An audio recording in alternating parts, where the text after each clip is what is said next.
Hello, this is Miss Smith, and we are going to be doing our part 2 of our flipping our lid presentation. And so this is our 4th guidance lesson overall, our 2nd guidance lesson for February, and again, part 2 of flipping our lid. So we talked last time about our hand model of our brain. And remember, we did our hand motions. So we have a fist, we have an open palm, and then our thumb in. We're going to talk about what those mean. So can you think about which hand motions fit each part of our brain? So the part that stores our memories, that's going to be our hippocampus, which is our palm out, and that's that orange part in the middle. And then connected to that orange part in the middle is this green part, and that's our emotions. That's our amygdala. That's with our thumb in. That's our emotions, our amygdala. And then our decision making is this blue part right here, and that is our prefrontal cortex. So that's our fist. So this is our upstairs brain. This is our downstairs brain. Okay. And yep, exactly what I said. So the hippocampus does our memories, the amygdala has our emotions, and the prefrontal cortex is our decisions, our good decisions.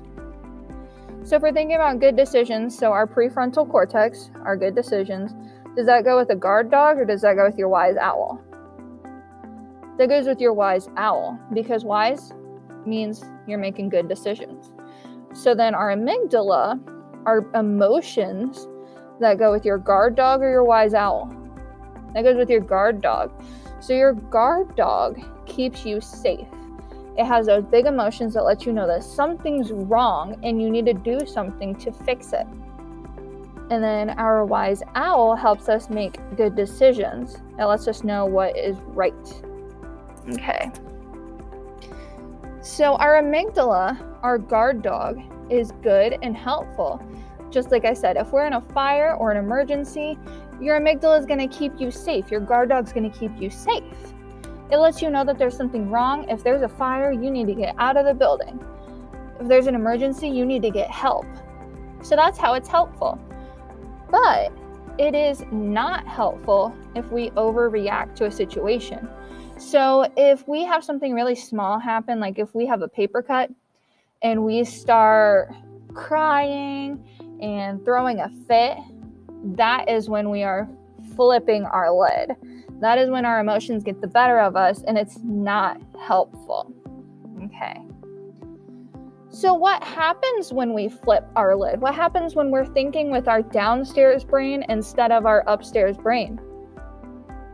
What happens is our guard dog starts to make noise to tell us that we need to do something to keep safe, and then our wise owl flies away.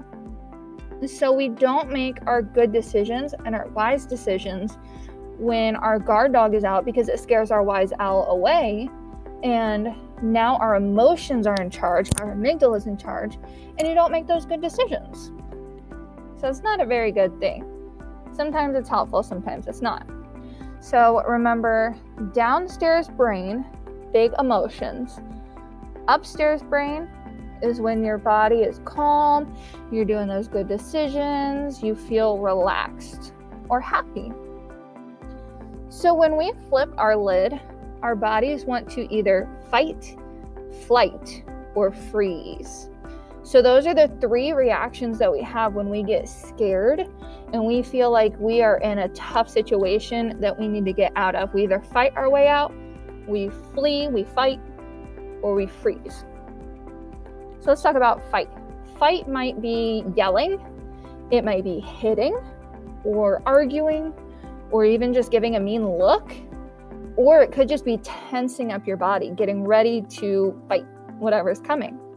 So if you're in class and your teacher tells you to do something, you might feel that stress, and then that might trigger a fight response. You might yell at your teacher or argue with your teacher, but that's where our amygdala, our downstairs brain, is not a good thing. But if there's a fire and firefighters have that response, firefighters fight fire, and they put the fire out, that's where it might be a good thing to have your amygdala take over. Okay, so let's talk about flight. Flight is when you feel trapped and you want to run away. You want to get out of that situation. You might have very rapid breathing, which means you might be like hyperventilating, like going that kind of thing. And you might feel restless. You might feel kind of jittery, shaky. You might just really want to be out of a situation. And this happens to us a lot when we are stressed or angry. We want to just go take a break. And sometimes that's a good thing because we know that we need to get out of the situation. But sometimes it's a bad thing because you can't always leave whenever you feel those emotions. Okay, and our last one, our third one, is freeze. So that might be drawing a blank. So if a teacher calls on you, you might say, I don't know, or you might not say anything at all because you panic and you freeze. You also might feel numb. You might feel kind of tingly, or you might feel like you don't feel your body, or you might just have like nothing going on in your brain, or you might like tense up. So that's freezing. Sometimes when we're scared, we might freeze because if we feel smaller, maybe we won't be in as much danger. Can you remember a time that you got upset or angry or frustrated or maybe scared? How did you respond? Did you fight your way out of it? Did you run away? Did you use flight? Or did you freeze? It's really important to know what your response is so that you can know what coping strategies to use whenever you're feeling those emotions that are making you want to fight, flight, or freeze. Okay. So what do we need to do to keep our brains healthy and to keep our upstairs brain in charge instead of our downstairs brain? What do you think we need to do? We need to eat healthy. That's super important. You want to eat your fruits, your vegetables. You want to put your good protein in your body. Have some good brain fruit that will make you do better throughout your day. You don't want to eat candy all the time because then you're going to crash after your sugar rush is over, right? And then you're going to have a kind of crummy day. So you need to eat healthy. You also need to drink plenty of water. It's important to drink water because our bodies are made of mostly water, right? So we need to replace that water. When we go to the bathroom, we get rid of water. And so we need to replace that water throughout our day and make sure that we're staying hydrated. That's 2. 3, we need to exercise every day. So that could be playing a physical game. That could be playing in the snow. You could be going for a walk, riding your bike. It could be doing chores that make you get your heart rate up and your breathing up. You need to be physical every day, at least 30 minutes a day. Okay? And 4, we need to get a good night's sleep. That means going to bed at around 9, maybe. For most of us, I think it's about 9 that we need to go to sleep because we get up so early.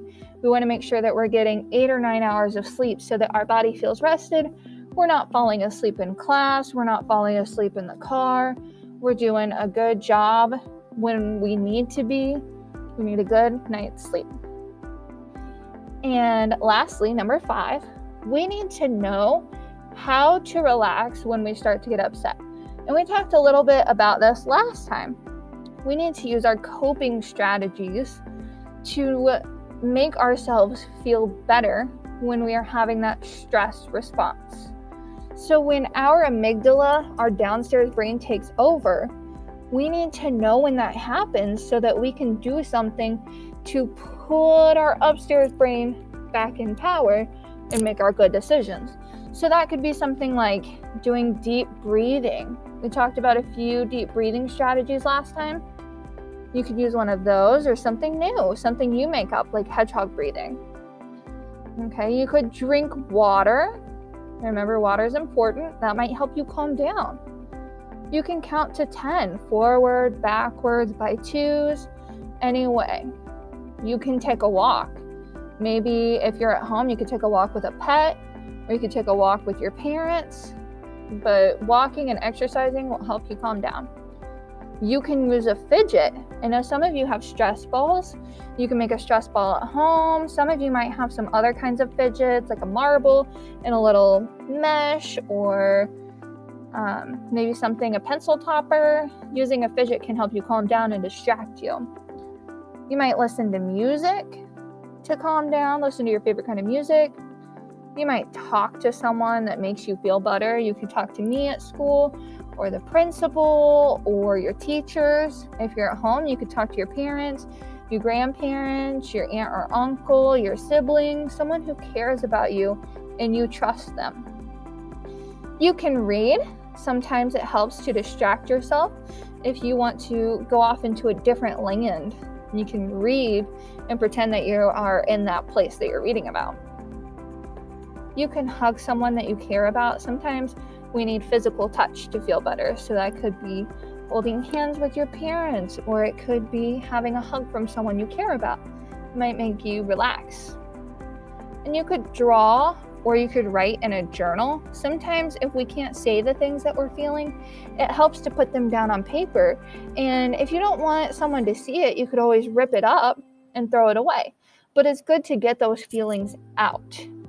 Okay, so that is the end of our lesson. I hope it was helpful, and I hope you remember that when you're upstairs brain, you're making wise decisions. When you're in downstairs brain, we need to use one of these coping strategies in order to feel better and to calm down. Okay, and sometimes you need to ask for help when you're in those situations, and you can ask for help from anyone around you that you trust. All right, I hope you have a good rest of your week, a good rest of February, and I will see you next month. Bye.